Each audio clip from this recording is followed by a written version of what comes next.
Hello guys, welcome to H2O, the A to Z of chemistry.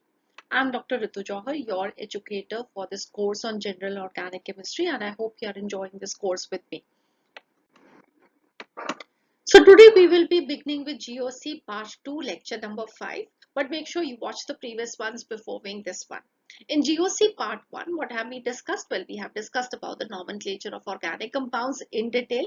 So in case you have not watched those lectures with us and you have still any doubts related to the naming of organic compounds, please do watch those lectures to strengthen the concept. Alright, now in GOC part 2, what are we discussing? Well, we are discussing about isomerism. Isomerism is a very important concept for your examination, be it competitive examination or school examination, because this is going to be asked as the topic itself. So many questions directly being asked from the topic, and along with that, a lot of applications in the understanding of organic chemistry is going to be not possible if you do not understand isomerism. So we have, that is why I put up a dedicated GOC part 2, the understanding of organic chemistry isomerism. Fine. Now, till now, what have we discussed in this course? Well, we are discussing about structural isomerism, and in structural isomerism, we have 6 types. The first 5 types we've already discussed, that is chain isomerism, position isomerism, functional isomerism, ring chain isomerism, and metamerism. And in the last lecture, we started the discussion on tautomerism, and today's lecture is going to be tautomerism part 2. What did we learn in the last lecture? Well, what we learned was what is tautomerism, what are the different types of tautomerism, how do we find out whether a given structure is going to exhibit tautomerism or not, and if it is going to exhibit tautomerism, how do we draw the two tautomers, the keto form and the enol form. For example, in keto enol tautomerism, that is what you have learned. And why I'm talking about keto enol tautomerism is because that is the most important type of tautomerism, and that is actually the only type of tautomerism that you need to have a detailed understanding about. So in keto enol tautomerism, you understand that we have two tautomers, one is keto and the other is enol. So both of them, they are going to be present at equilibrium. One may be present in a higher concentration, the other may be present in a lower concentration. The which is going to be present in a higher concentration, which is going to be present in a lower concentration, or the concentration, they are going to be equal. What all is going to happen there is what you have to learn in this lecture. So what we will be learning over here is the stability of the enol, or the relative amount of the enol in keto enol tautomerism. This is going to be a very important concept, trust me, because this is going to be a topic which is going to be very difficult to understand if you do not go with us. All right, we have tried our level best to put in the best possible content at this juncture. Why I'm talking at this juncture is because you're just learning the concepts. You just started learning the concepts. You do not have a complete understanding of the topic, right? But now at this juncture, if you understand something about this concept, well, this is going to be really very helpful to you. And then when you have learned the whole of GOC part 2, then we will be having GOC part 3 also. Well, then you will realize that this was a topic which was really helpful to you for understanding so many things. So let us begin the learning today. It's going to be a very interesting one. So let us have a quick recap of what we have learned in the previous lecture. So tautomerism, this is defined as a type of structural isomerism where the same molecular formula is going to represent two compounds that exist in a dynamic equilibrium with one another, and the interconversion of the two forms, which we call as the tautomers, they involve a change in bonds. That is a bond turn, and because it is a bond turn, we also call it as desmotropism. And because the two tautomers, they are in dynamic equilibrium with one another, we call it as dynamic isomerism. For example, if we have to draw a tautomer of propion aldehyde, first of all, what are the conditions essential for it? We should have a oxygen, a nitrogen, or sulfur, right? This is my atom number 3. This is forming a double bond with any atom, so this becomes my atom number 2. And my atom number 1, this should have some attached hydrogens to it. Okay, so this is my functional group. The carbon next to it, this will be called as the alpha carbon. The hydrogens attached to it, these will be called as the alpha hydrogens. right? So the compound, this should have alpha hydrogen so as to show tautomerism. And the alpha hydrogen is going to shift from position number 1 to position number 3. And the double bond is going to shift from between 2 to 3, a bond turn to the other side of the bond. So it is going to be a bond between the two carbons. So the tautomer that we will be getting is propene 1-ol. So I hope this is clear.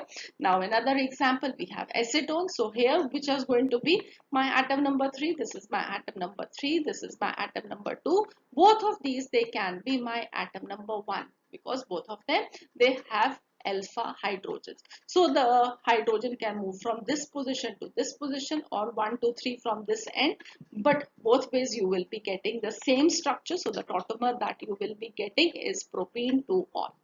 So these are the examples you have learnt in the last lecture, that how, if a structure is given to you, first of all, how you are going to identify that the structure is going to show tautomerism or not, and then if it is going to show, how are you going to draw the various tautomers, right? So I hope all that you have learnt in the previous lecture, that is clear to you.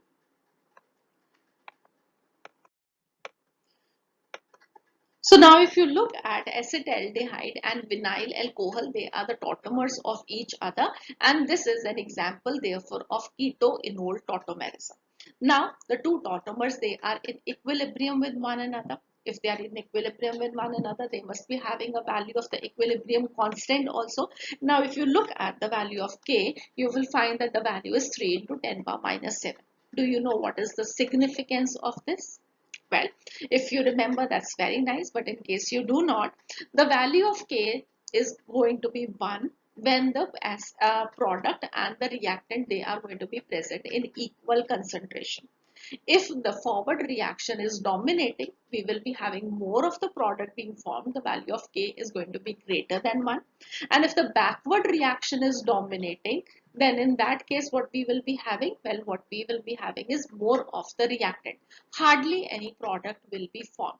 And you can see over here the value of K, this is 3 into 10 power minus 7, which is far, far less than 1. So this means is that the backward reaction is dominating, and what we will be having is a higher concentration of acetaldehyde, and what we see is that the keto form, that is the, if the compound, this is having the functional group, the carbonyl group, we call it as a keto form, whether it is an acetaldehyde or a ketone, and when it is a unsaturated alcohol, we call it as a enol form. So this is what you have already learned in the previous lecture. So what you are seeing now is that the backward reaction is dominating. We have more of the reactant. In fact, more, we are having almost all of the reactant.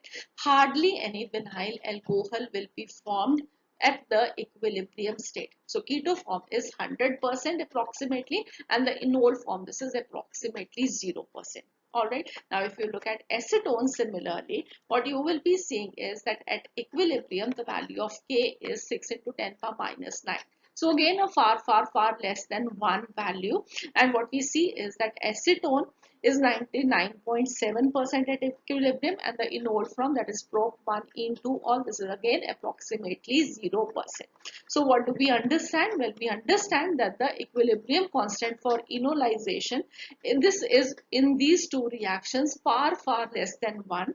Therefore, the amount of the enol present at equilibrium is going to be quite small for simple aldehydes and ketones, but it is not going to be for all the aldehydes and ketones. Now, if you look at this example, another example, we have cyclohexanone.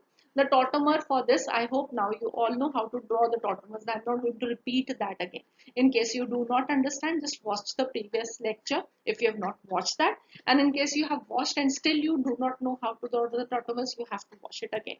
Alright. So now when we draw the tautomers for this, the tautomer you will be getting is cyclohex-1-enol, right? So the shift of the double bond, again I am speaking that out again, all right, let us do it. So we have an oxygen, a double bond, a carbon, and on the two sides we have alpha hydrogens also. So alpha hydrogen from this position will be shifting to this position, we will be adding a OH, and the double bond will be shifting between 1 and 2. Alright, so what we will be getting is cyclohex-1-en-1-ol. 98% is the keto form and 1.2% is the enol form. again now what you're seeing is that the keto form is dominating. Now why is it that at equilibrium for simple aldehydes and ketones we are finding the concentration of the keto form to be more?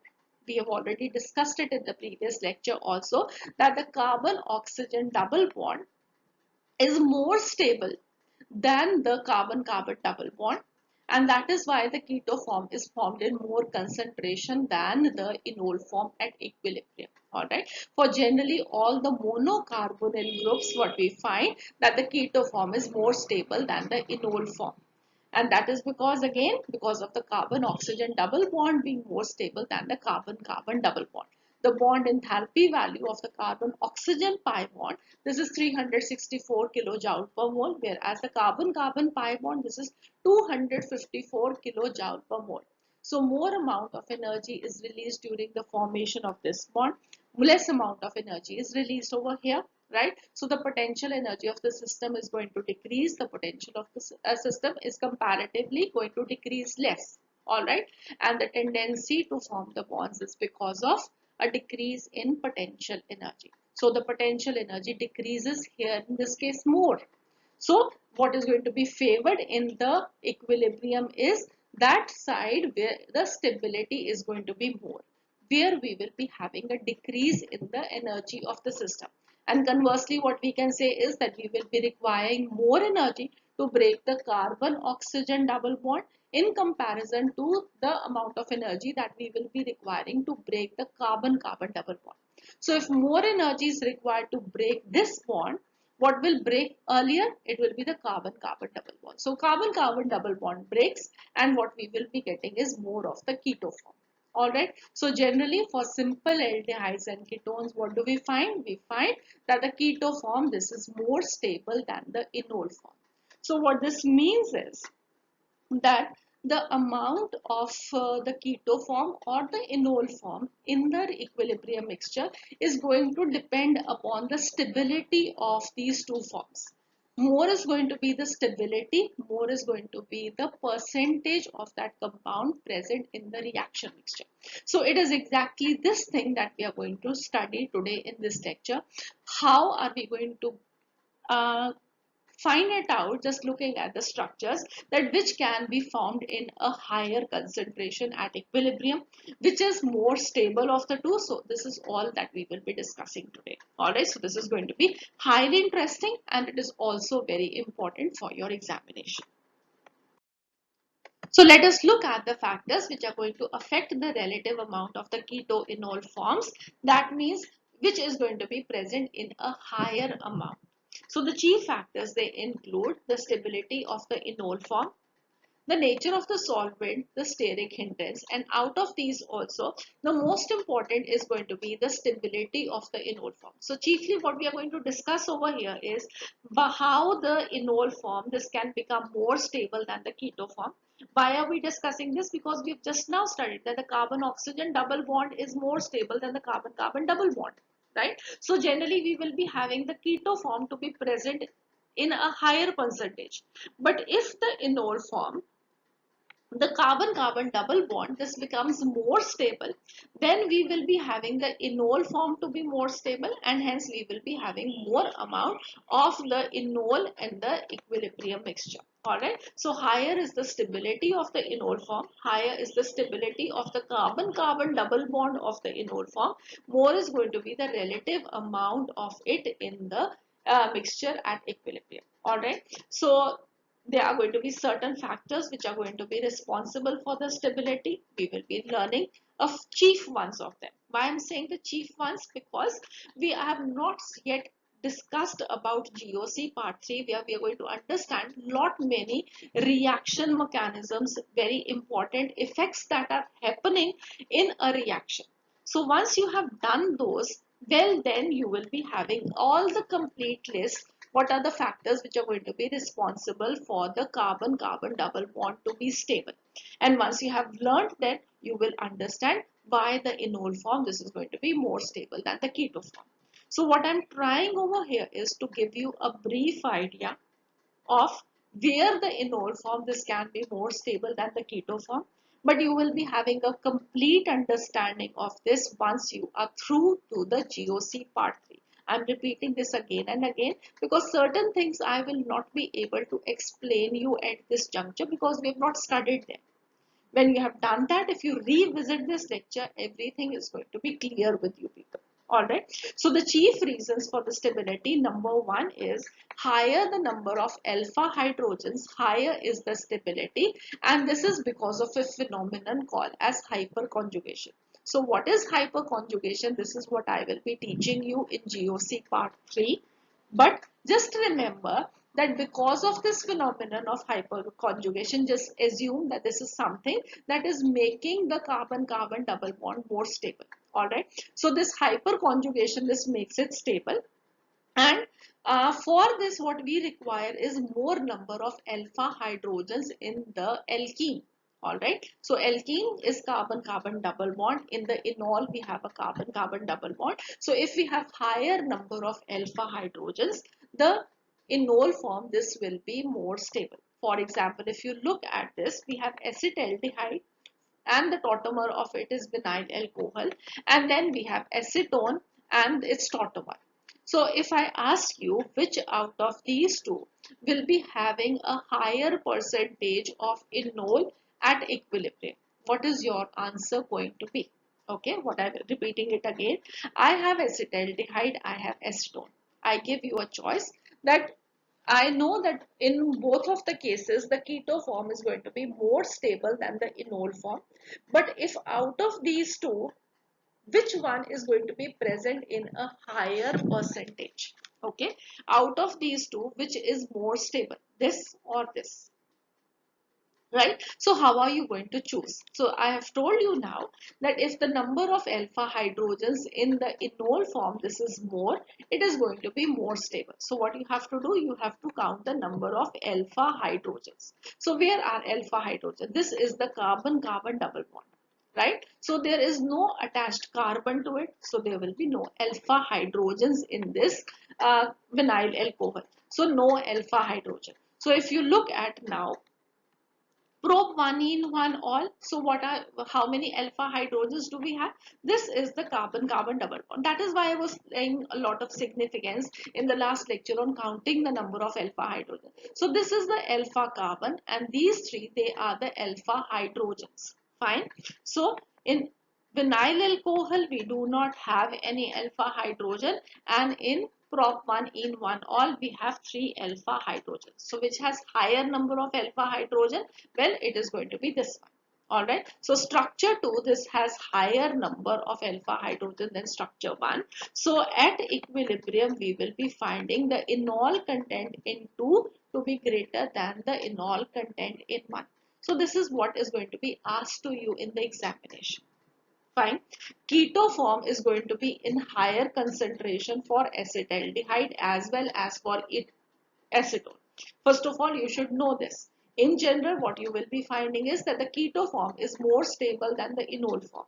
But if you are given now out of these two enols, which is going to be present in a higher concentration, which is going to be more stable out of these two, well, your answer is going to be this because it has more number of alpha hydrogens in the enol form.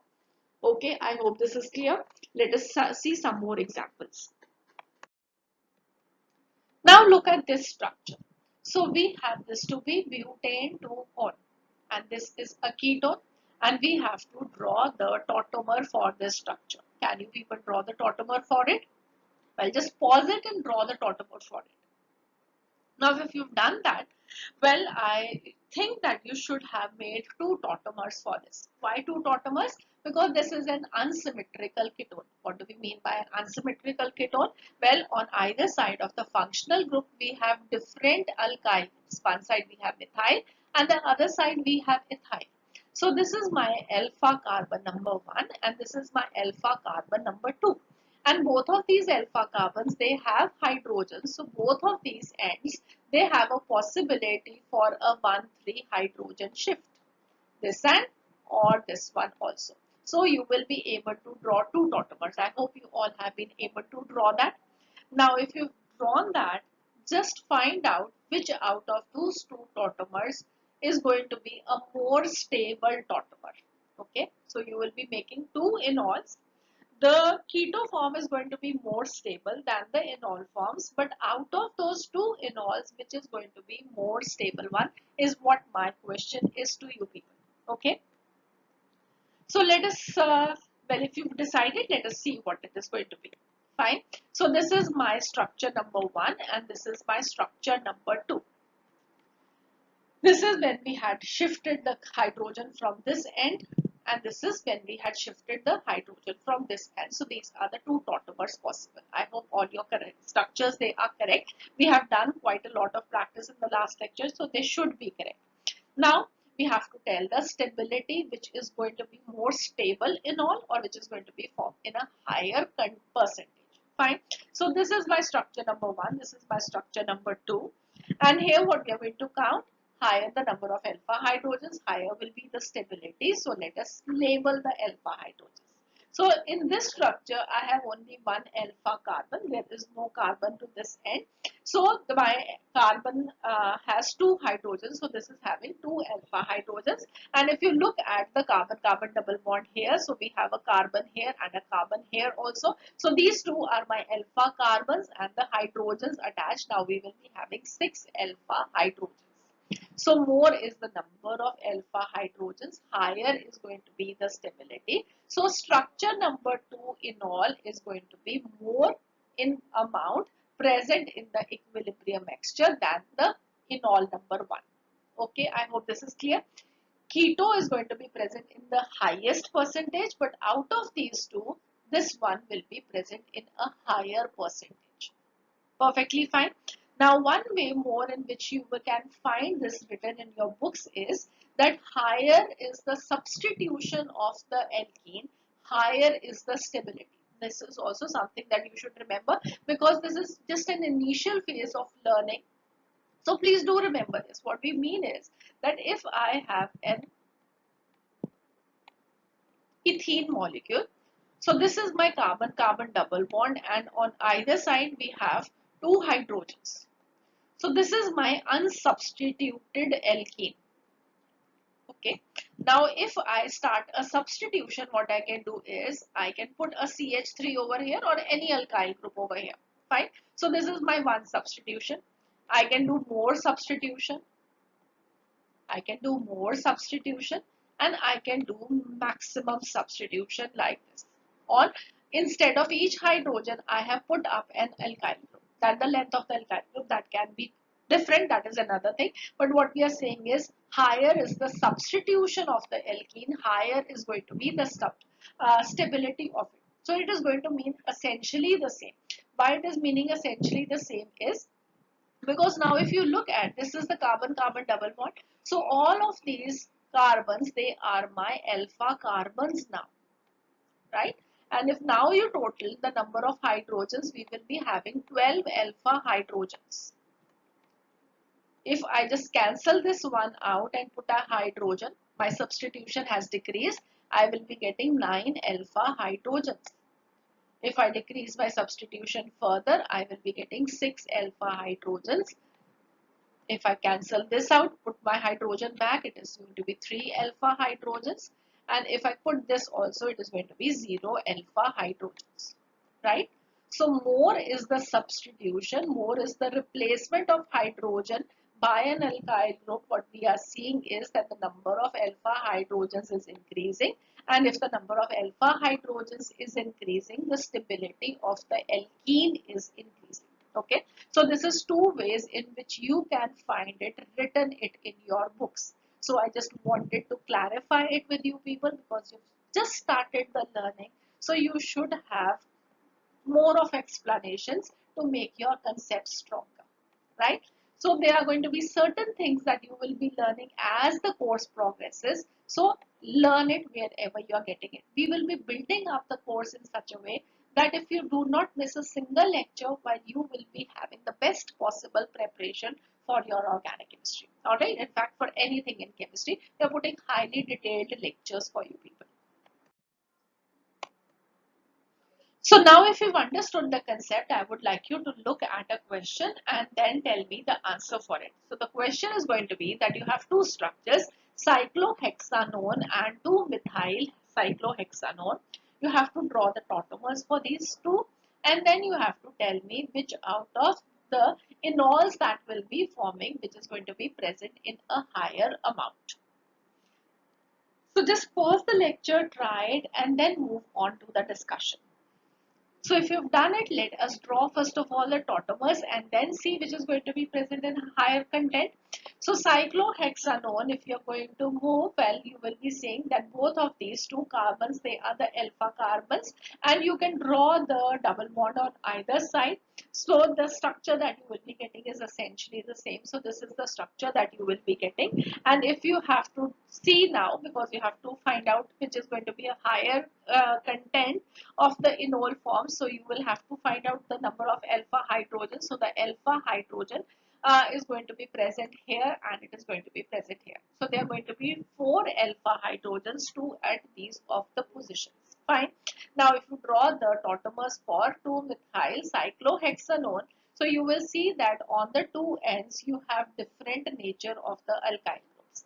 Different nature, so this is unsymmetrical. Unsymmetrical means you are going to make now again two tautomers for the structure. Alright. So the two tautomers are these two. Fine. One is when you have replaced a hydrogen from this end, one when you have replaced the hydrogen from this end. So the two structures that you will be able to draw, I hope these are clear, no problem in doing that. And then we will be labeling the number of alpha hydrogens. So the number of alpha hydrogens. So this is the carbon-carbon double bond. So this is my alpha carbon number 1 and this is my alpha carbon number 2. So the number of hydrogens that will be present. Here it is going to be 1 and here it will be 2 hydrogens. So total 3 alpha hydrogens. On the other hand, for this structure now, this is going to be my alpha carbon number 1, my alpha carbon number 2 and my alpha carbon number 3. All of them present on either side of the double bond. So now my this double bond, this is more substituted, right? More substituted and you can count the number of alpha hydrogen. This is 3 plus 2 plus 2, 7 alpha hydrogens. Fine.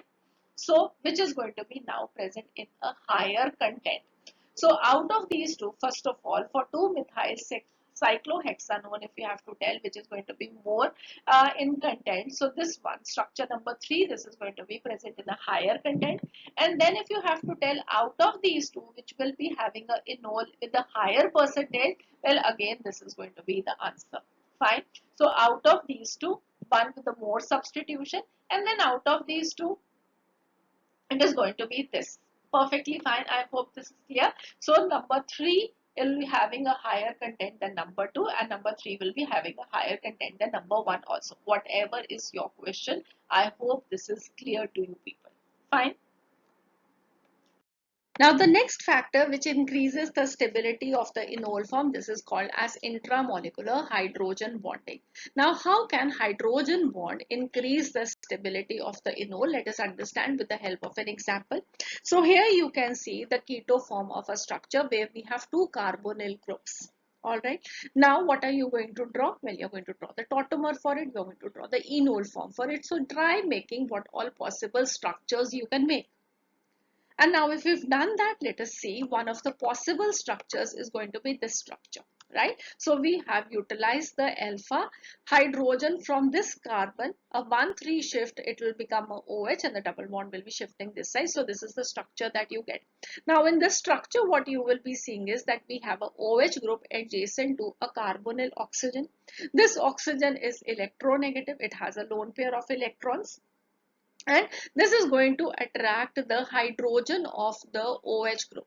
So oxygen is electronegative, a partial negative charge, hydrogen partial positive charge. So partial positive charge getting attracted towards the lone pair of the oxygen atom. This is going to result in the formation of a hydrogen bond. And you all know the hydrogen bond, although this is not as strong as a covalent bond, but it is a strong intermolecular force of attraction. So in other words, we can say that we have formed an additional bond, though not very strong as compared to a covalent bond, but still quite strong.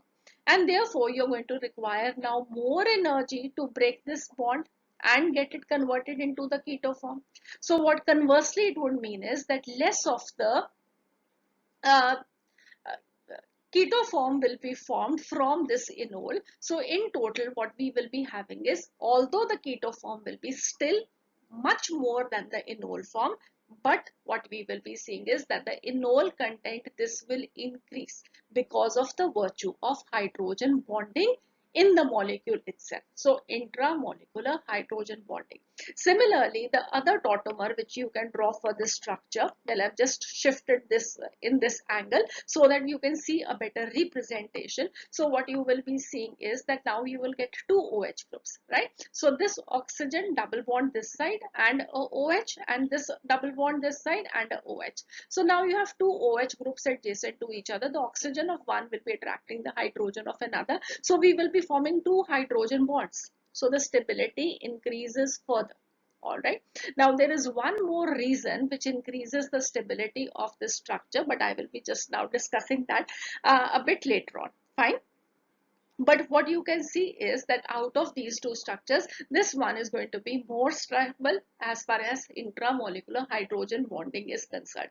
The next thing is that if I have now this structure and I ask you to compare cyclohexanol, the enol form, with the enol form of this structure. So you will be saying that here you will be having just one OH. There is no intramolecular hydrogen bonding. Here we have intramolecular hydrogen bonding. So this structure will be having more content of the enol rather than the cyclohexanol.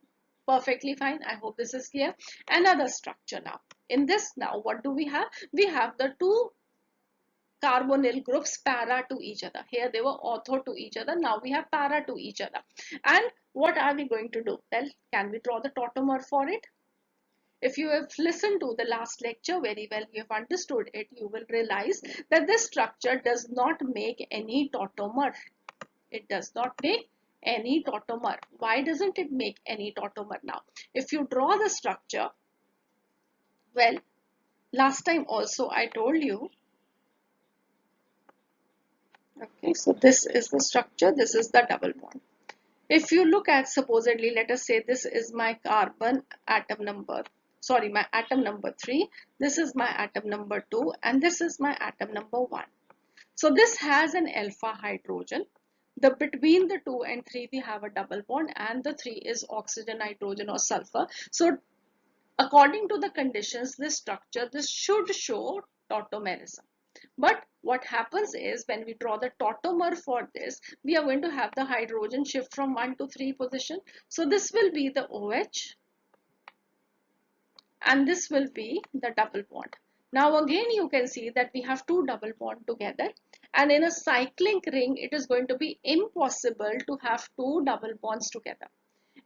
In a straight chain compound also, when you have a double bond together, then also the structure is quite unstable, but in a ring the structure is going to be impossible to be formed. So what you will be seeing is that this structure is not at all formed. This does not show tautomerism. This is quinolone and this does not show tautomerism. Why it does not show tautomerism? I've already told you that they are now two double bonds, and this in a ring becomes highly unstable. There is one theory related to this, why this double bond together in a ring becomes unstable. I'll try to explain you a little bit, and then the details will be in GOC part 3. Fine. So you all know that this is going to be a carbon. Now this is the carbon. Let me make this way. Okay, this and this. In now the hexagon, the angle this is 72 degrees. All right, each angle is going to be 72 degrees. What is the hybridization of this carbon? This is making two sigma bonds. So it is going to be sp hybridization. S and a P. And you all know that for minimum repulsion between the electron pairs, for a sp hybridization, what do we need? Well, for example, if we had a carbon-carbon triple bond, I hope you all remember that this is sp hybridization. The angle which you know is this should be 180 degree. So that the electron pair, this can be the maximum distance apart for sp hybridization. So here also when we have two double bonds, So this angle should also be 180 degrees so that there is a minimum repulsion between the electron pairs. But what are we seeing? This angle is 72 degree. Now 72 degree, if from 180 degree, this is a huge difference, and this creates a strain in the structure.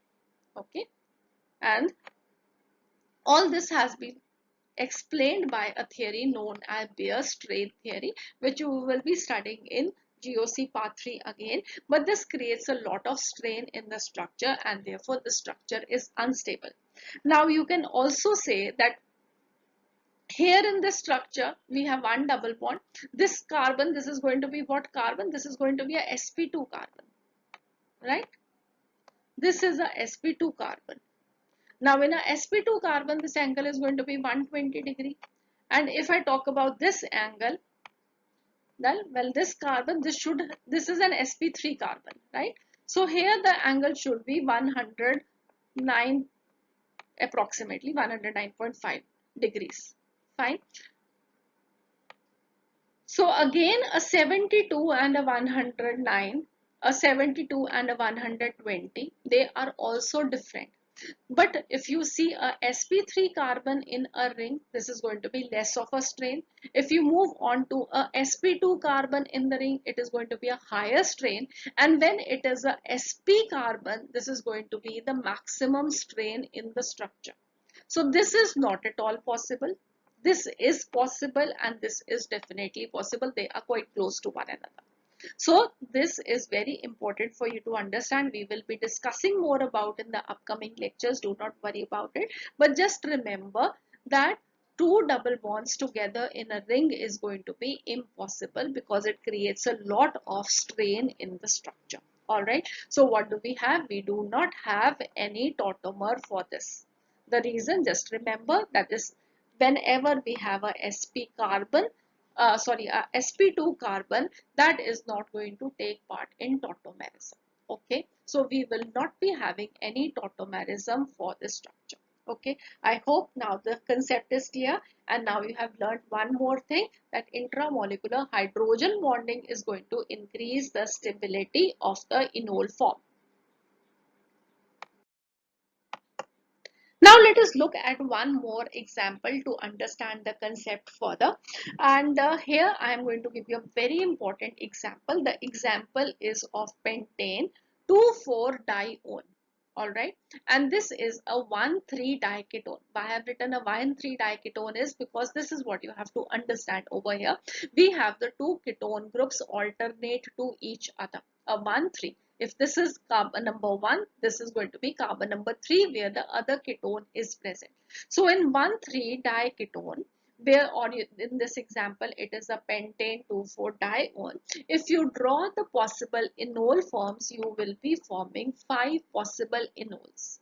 Okay, and I would request you all again to draw all the 5 structures which are possible. And if you've done that now, well, let us see what are the possibilities. Just compare it with mine.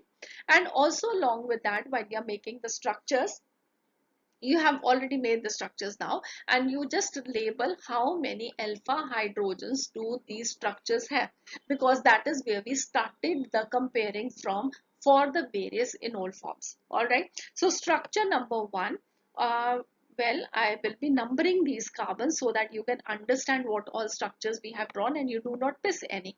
So this is carbon number 1, 2, 3, 4 and 5.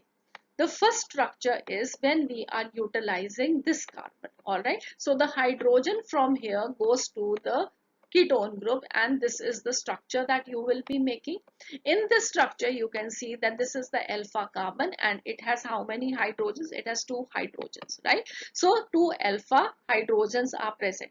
The next structure is when we will be utilizing carbon number 3 and the hydrogen from carbon number 3 going to this oxygen. Fine. So this is what we have drawn, and the number of alpha hydrogens, now you can see this is going to be the carbon-carbon double bond. So this carbon, this has 3 hydrogens. On the other side, there is no hydrogen present. So the total number of hydrogens are going to be 3 alpha hydrogens. Now what you can see along within the structure is that this is going to be actually the enol form for this keto form. Okay, and this enol form, this is going to be so stable that we have now a reverse order also. Generally we find the keto group form to be more stable, a higher amount of the keto form is always present. Now in this structure what we see is that the enol form, this is present as 76%, and the keto form, this is just left as 24%. Why is it so? We will be understanding just now. But well, let us draw first of all the rest three enol forms also. Now the next enol form, as you can see, is there we have two double bonds again over here. So what have we done? We had a double bond here, but this was again a alpha hydrogen still present for this carbonyl group. So we have a shift of this hydrogen to the oxygen, and therefore this is the double bond that you can see. Now you have two double bonds in this structure, and along with that you have 6 alpha hydrogens. Okay, so 6 alpha hydrogens. The next structure, what you can do, you retain this double bond, and rather than making a hydrogen shift from carbon number 3, let us make it from carbon number 5. So carbon number 5 hydrogen shifting to the OH, to the oxygen, forming the OH group. So now we have how many alpha hydrogens? Well, you can see that we will be having just 3 alpha hydrogens for the structure number 4. And the next structure what you can draw is, rather than making a double bond over here, you have a double bond by the carbon number 1 and by the carbon number 5. Fine. So hydrogen from this end and hydrogen from this end going to the two oxygens of the ketone groups. And now if you calculate the number of alpha hydrogens, you will be getting 2 alpha hydrogens. And what have I told you? I have told you that the enol content for the second structure is going to be maximum. In fact, it is going to be even greater than the keto form. Now, why? Let us understand this. So first of all, what you have to see is the number of alpha hydrogens, which has some maximum alpha hydrogens. This structure number 3, this has the maximum alpha hydrogens. But what do we see is that this is not at all going to be formed. Why is it not going to be formed? Because I've already told you that two double bonds, they are going to be very unstable together. Right? So this has most of the alpha hydrogens, yet two consecutive double bonds, they are highly unstable. So this is not formed.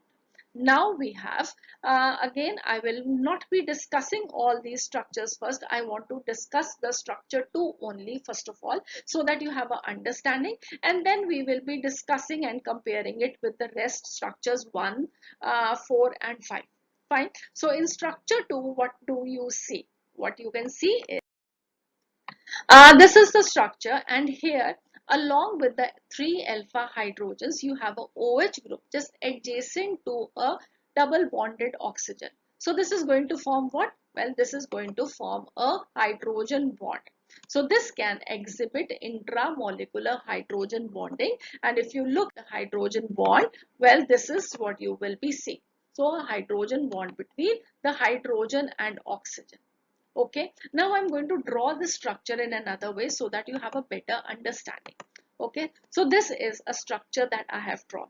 This is my carbon with a methyl group attached to it, then a double bond, a CH, then a C with a CH3 again, then this carbon was having a double bond, and then this was having a OH. We have written it separately, oxygen bonded by a single bond to hydrogen, and these two have quite come close to one another to experience a hydrogen bonding.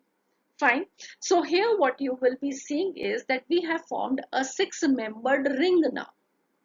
A 6-membered ring, due to hydrogen bonding, makes this ring highly stable. Okay, if hydrogen bonding occurs in 5 or 6-member ring, the ring becomes highly stable, and this is a major reason why we have the enol form being 76% rather than the keto form being in a higher percentage. Okay, I hope this is clear, that we have, due to the intramolecular hydrogen bonding, a ring being formed which is making the structure highly stable. So the enol content, this becomes 76% in comparison to the keto form, that is 24%. But again, this is just one of the reason. There is one more reason, okay, which is going to make this structure more stable. I am just now going to come to that also. So now with this discussion, what you know is that structure number 3 is not possible. And in structure number 2, we have intramolecular hydrogen bonding, right? But if you look at structure number 1, what do you see? You can again see that this is exactly the same position of the OH group and the double bonded oxygen. So here also intramolecular hydrogen bonding is going to be present. So how do we explain that which of the two is going to be more stable? Well, you can explain this by the help of alpha hydrogens also, that this structure is going to be less stable because this is less substituted, whereas structure number 2, this has more alpha hydrogens, so this is going to be more stable. But still the question is that this structure is forming 76% in comparison to the keto form 24%, and we have this to be the main structure being formed. So there is going to be some more factor which is making the structure more stable than all of these structures. Even in structure number 4, a OH group adjacent to a OH group, this is also going to show hydrogen bonding, and this is also going to show hydrogen bonding. So there is something more which is coming up, which we have not learned still now, and which is going to cause the stability of the enol form. But what do we have? The structure 2, yes, this is going to be more stable than out of all these 4 structures. Okay, I hope you will remember this, and then we will carry on the discussion further to the next cause of stability of the enol form, and then we will be looking back at this question once again. So the next reason for the stability of the enol form, this is conjugation. Now what do we mean by conjugation? Well, a conjugated system is going to be one where we will be having alternate sigma bonds and pi bonds. Between two carbons a sigma bond, then the next is a pi bond, the next is a sigma bond, the next is a pi bond. Or there is one more possibility that we can alternate it with a lone pair of electrons as well, as you can see over here. So this is a lone pair, a sigma bond, a pi bond, a sigma bond, a pi bond, a sigma bond. So this is an alternating of high electron density areas of the pi bond, then a sigma bond which is going to be a less electron density area, and then again a lone pair of electron which is a region of high electron density, right? So this is a conjugated system. Now, why does conjugation lead to stability of the enol form? This is something again I will be leaving on to GOC part 3. And I would request you all again, if you are just watching this lecture to understand the concept of tautomerism, you have an understanding of all the electronic effects. It is not going to be difficult for you to understand why conjugation leads to the stability of the enol form, because you have studied conjugation already. In case you have not studied it, you are in class 1, you are following all our lectures, then do not worry at all. Step by step, you are going to learn everything. I do not want to actually tell you. I can tell you that why conjugation is leading to stability. But I want to tell you each and everything slow and steadily so that you understand each and concept very well. And you do not try to learn so many things together in a lecture. Because when you learn so many things, you get all jumbled up. If you learn them slow and steadily, you will understand the concept very well and you will remember it for a long duration of time. And that is what is important, so that you understand each and every concept very well and you can reproduce it when it is required. Okay, so we will be learning everything slow and steadily. But just for the time being, conjugation is an alternate of the sigma bonds and the pi bonds, or the lone pair of electrons as well. And this leads to the stability of the system. Okay. So this is going to lead to the stability of the enol form. So let us look at one example now. Here we have a keto form. So in this keto form, can we draw the tautomer for this? First of all, you should understand this. So this is going to be my atom number 3. This is my atom number 2. Here I have a carbon. Here I have a carbon. This carbon has 3 hydrogens and this carbon has 2 hydrogens. So my whole system, yes, this shows my conditions, they are satisfied. This structure is going to form tautomers. Okay, and now this is an unsymmetrical ketone, so you will be able to draw 2 tautomers for it, and I want you to draw them first of all. Now if you've done that, well, let us see the 2 tautomers. So this is going to be my structure number 1 and this is going to be my structure number 2. Here what have we done? we have migrated this hydrogen from carbon atom number 1 to the oxygen, and in this structure the hydrogen has migrated from the CH2. Okay, I hope this is clear that these are the two possible structures. Now moving on from how do we explain which of these two is going to be of a higher amount present in the equilibrium mixture. So if you look at the number of alpha hydrogens, well, this is going to be my alpha carbon. So this alpha carbon, this has how many hydrogens? 2 hydrogens. And if you look at this one, this is going to be a CH3 over here, so 3 alpha. And on this side, this carbon is making bond number 1, bond number 2, and 2 bonds here. So this is made all its 4 bonds. So there is going to be no alpha hydrogen for this carbon. So in total, this is 3 alpha hydrogen and this is 2 alpha hydrogen, right? Which is going to be more stable. If we just look at this, well, it is going to be 3 alpha hydrogen. So this is going to be more stable.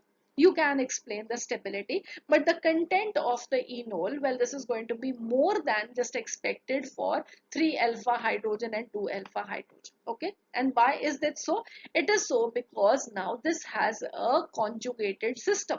There are alternate double bonds, sigma bonds. So if you look at this oxygen has a lone pair, then we have a sigma bond, then we have a pi bond, then we have a sigma bond, then we have a pi bond, then we have a sigma bond, then we have a pi bond, then we have a sigma bond. Yes, the continuity is not complete over here because here we do not have a pi bond.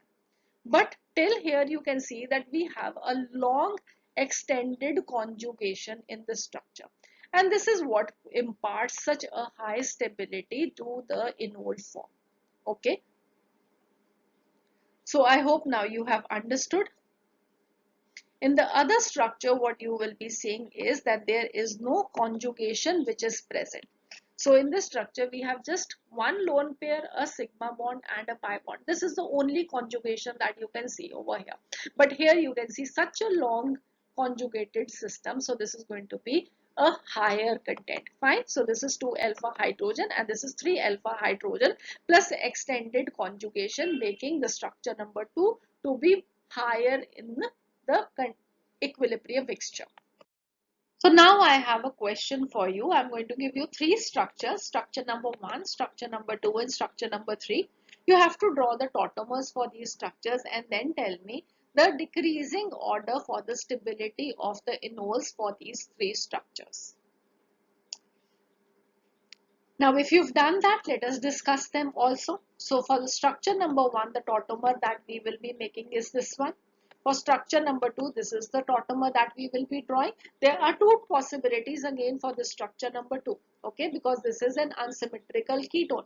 So when you're going to do that, what you will be getting is one tautomer when you will be utilizing this alpha hydrogen and one tautomer when you will be utilizing this alpha hydrogen. But when you use this is again a sp2 carbon. So you will be making 2 double bonds together and that is going to be an unstable structure. So that is not going to be the main enol for structure number 2.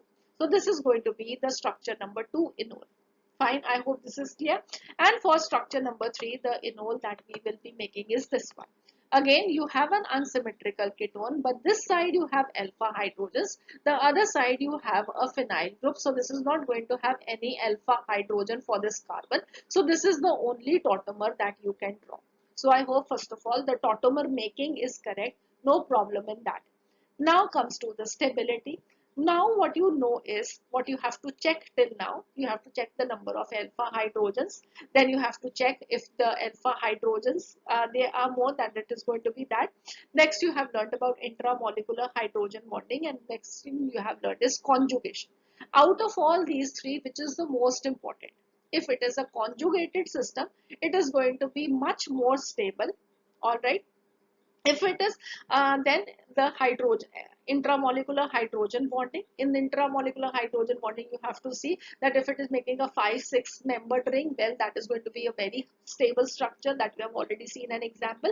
And then we move least to the number of alpha hydrogens, that is hyperconjugation. So you have to move now from a higher order to a lower order to check the stability. So what you can see in now structure number 3 is that I have a double bond alternating with a single bond, a double bond, a single bond, a double bond, a single bond, a double bond, a single bond.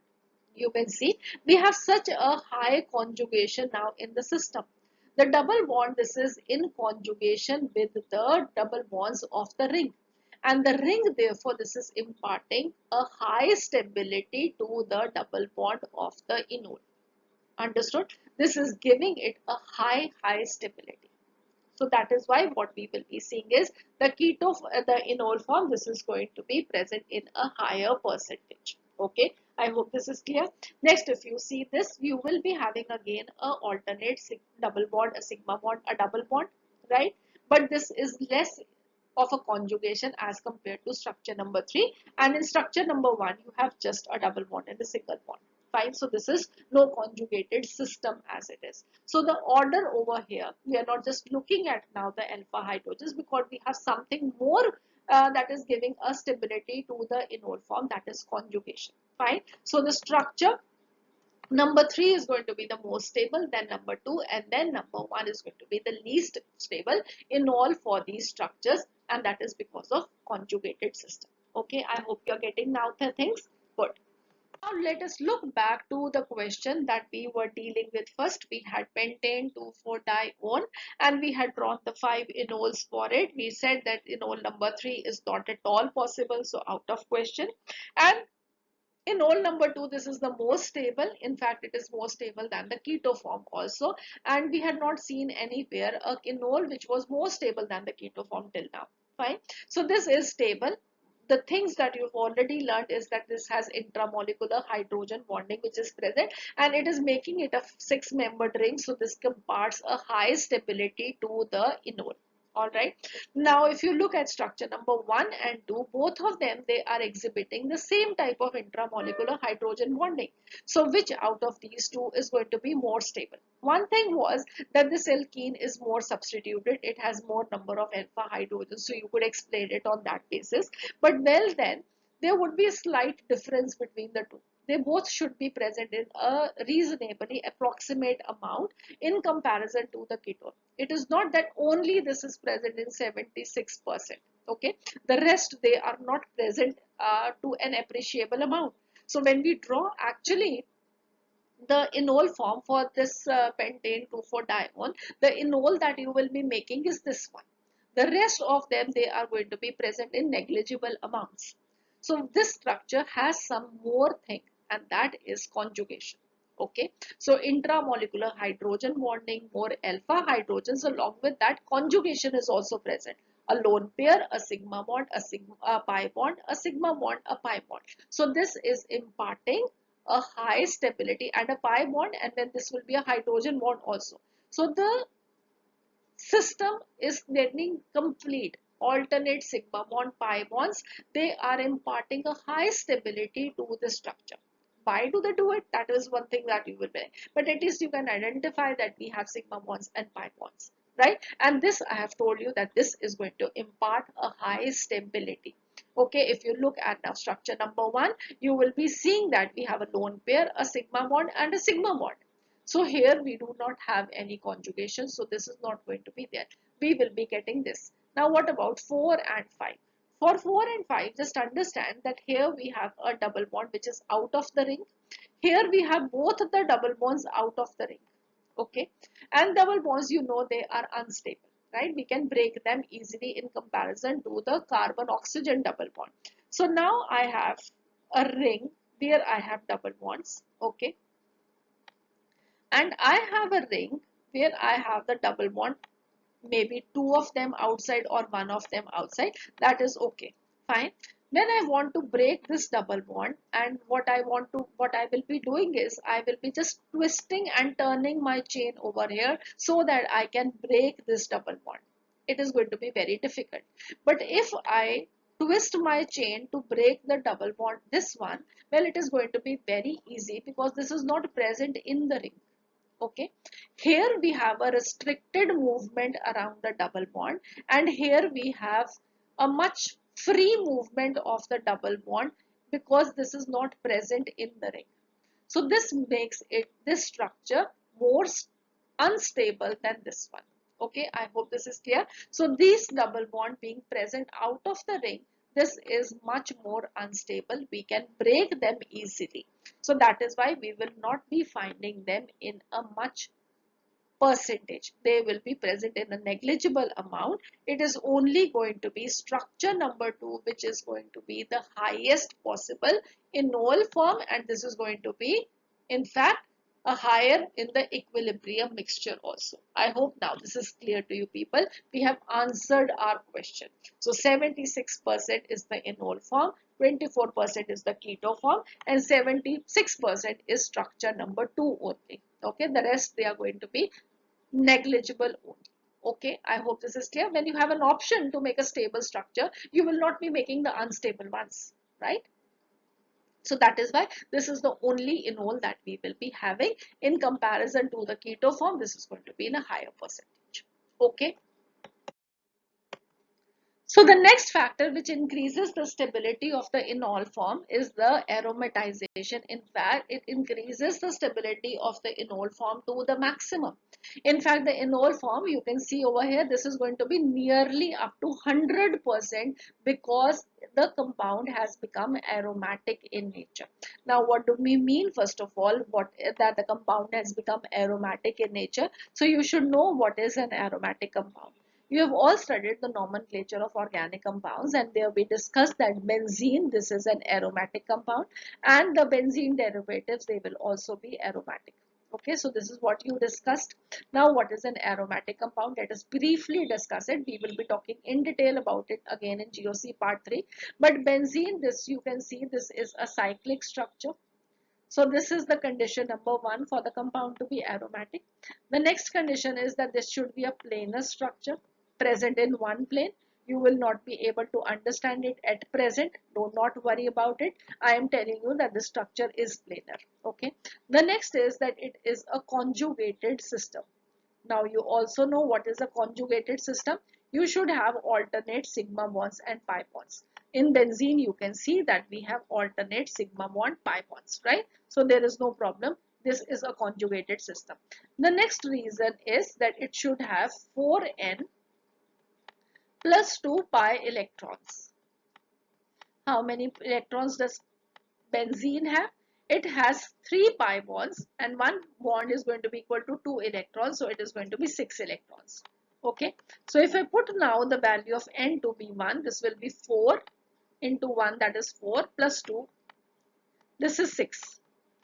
So my condition where I have 6 pi electrons in a cyclic ring, this satisfies by this rule also, and these three are also satisfied. So my benzene ring, this is an aromatic compound.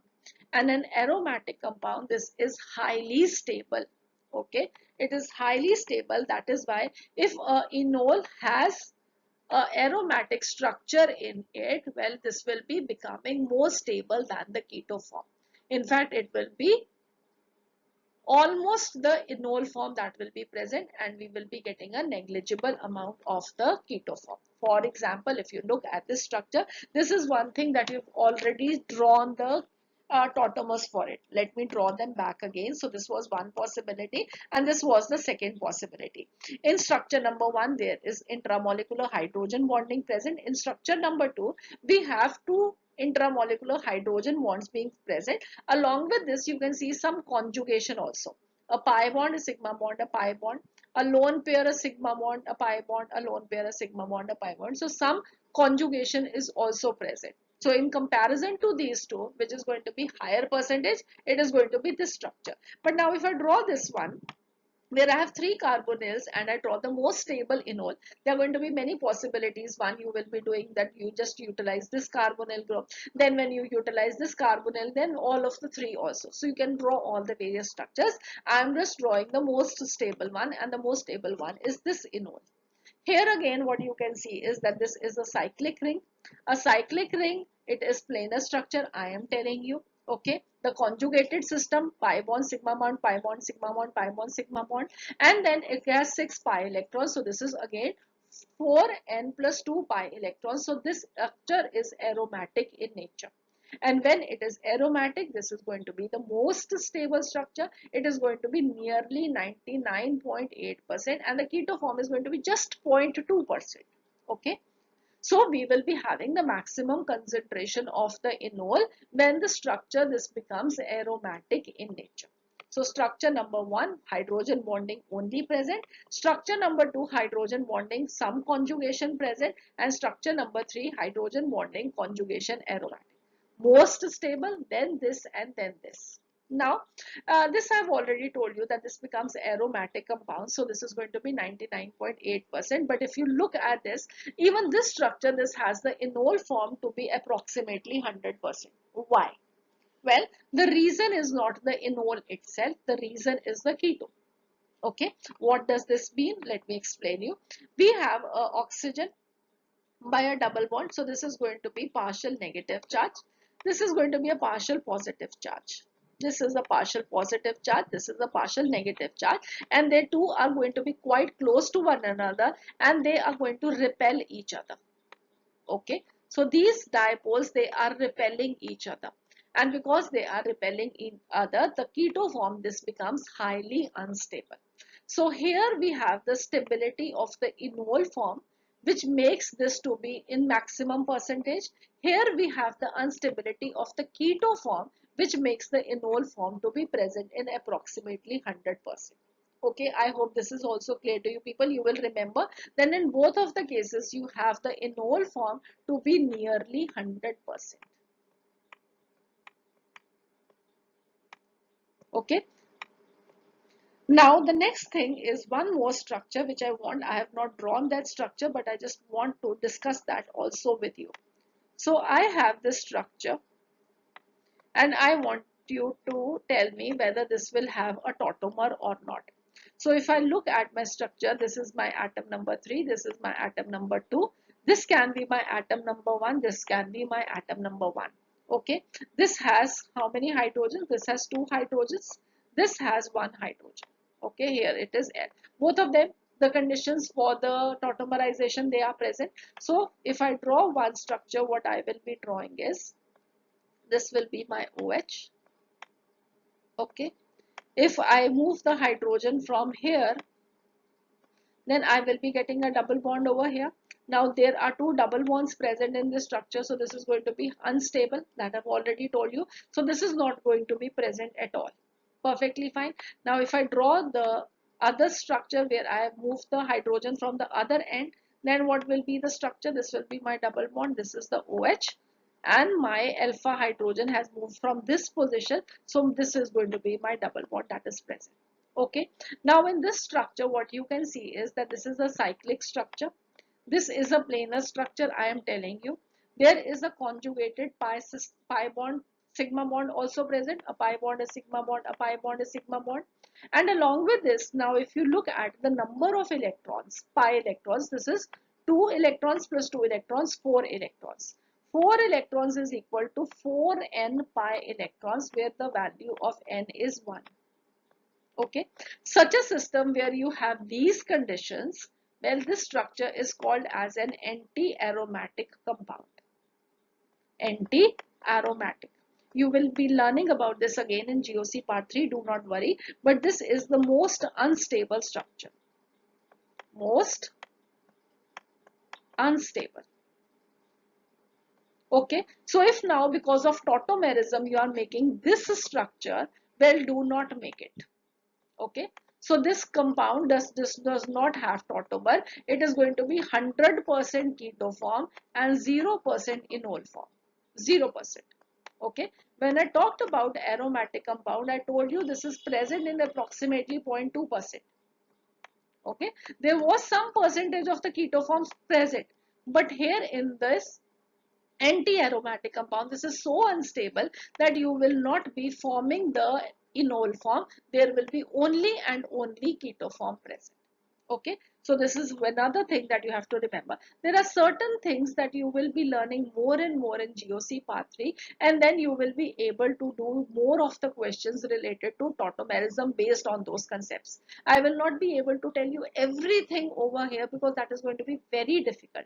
There is a certain thing known as electron withdrawing groups, electron releasing groups. They also do influence the stability of the enol form. So that is another concept that we still have to learn, but now I'm not going to teach you that. We will be learning about that in GOC part 3, and then we can take up some examples over there also, that this is going to be the enol form that is going to be more stable. I will talk about that over there as well, right? So the complete understanding is going to be there only when you have done GOC part 3. I'm trying my level best to give you the maximum content which you can digest. Okay, so just carry on. I hope you are understanding. So now let us move on further. So here what do we have? The most stable enol is going to be structure number 3, then structure number 2, and then structure number 1. This is because of the enol content. If we are talking about which is going to be in a higher percentage, both of them, they are approximately about 100% the enol form. But that is not because of the stability of the enol. Here we have the stability of the enol to be the maximum. 3, 2, and 1. Okay. Now the next factor which is going to affect the amount of enol in the equilibrium mixture is steric hindrance. Now to understand steric hindrance, let me give you an example. The example is that this is the phase of lockdown. I go to the market. The market is almost closed. A few shops are open. I had some important work, so I had gone. And then I went to the market. Luckily, I saw a friend of mine. We just waved to each other, maintaining the social distancing. So that is what we could do. So we just said hi to each other. And after some time now, the COVID will be gone and everything will be normal back again. And then if I go to the market, well, there is going to be a lot of rush in the market like it was in the olden times, right? So there is going to be a lot of rush. And now there is a possibility if I go to the market and my friend also goes to the market, we may not be able to notice each other because of the rush, right? Now, similarly is the case over here when we talk about steric hindrance. For example, let us take again pentane 1,4-dione. I keep on taking the same example because it is easy for you to understand. Now you are well aware of what is happening in this pentane 1,4-dione when we do a tautomerism of it. Alright, so we could make 5 enols out of it, and there was only one which was the most stable, and that was this one. Right, I hope this is clear.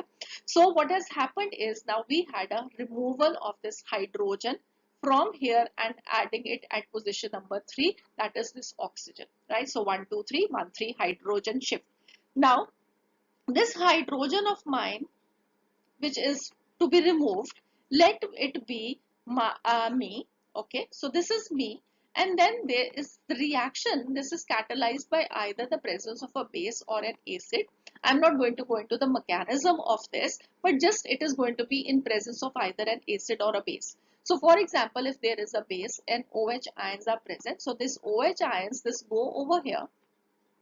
Fine. The OH ions, they go over here, and what they will be doing is this will help the hydrogen get removed from here, and then the hydrogen which has come out, well, this will go over here. Okay. So this is me and this is my friend, the OH ions. Okay, and we could easily meet with each other. And if you see the structure where we had drawn the intramolecular hydrogen bonding, this is the structure, right? So we have removed a hydrogen from here. Now if instead of this, what I do is that rather than a hydrogen over here, I had a CH3 over here. Okay, so this would have been a CH and a CH3. Again, there is one alpha hydrogen and this can go to the oxygen. No problem. But the problem is now this OH ion has to go and meet the H ions, right? Only then it will be able to come out and go to the oxygen. Now, because of the presence of the CH3 group, the OH ions is finding a difficulty to reach up to the hydrogen. So what happens is, if you look at this one, this is the enol form for the structure where we will be having a CH3. Okay, so you can notice that here we had a CH and now instead of the H we have a CH3. So this CH3 is causing a steric hindrance. Okay, it is not allowing this OH ions to go and meet the H ions so that it can get removed and go and get attached to the oxygen atom. So that is why if you see the percentage of the two structures in the gaseous phase, acetyl acetone is being formed as 91 to 93%, whereas alpha methyl acetone, just the presence of one alkyl group, which is quite small also, it is 43.5 to 44.5%. If we increase the size of this alkyl group, the percentage of the enol form will decrease further. This is the significance of steric hindrance. Okay, so this is not allowing the reaction to take place, it is just hindering the reaction.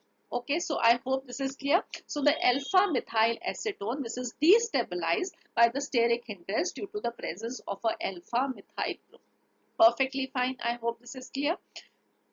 So this over here, this is very important for you people to remember that steric hindrance does play a role in decreasing the content of the enol form. And now one more thing that you must have noticed is that I have written over here, this is 91 to 93%. Well, the tautomerism phenomenon I told you in the last lecture, this can take place in the gaseous phase, this can take place in the liquid phase, it will never take place in the solid phase.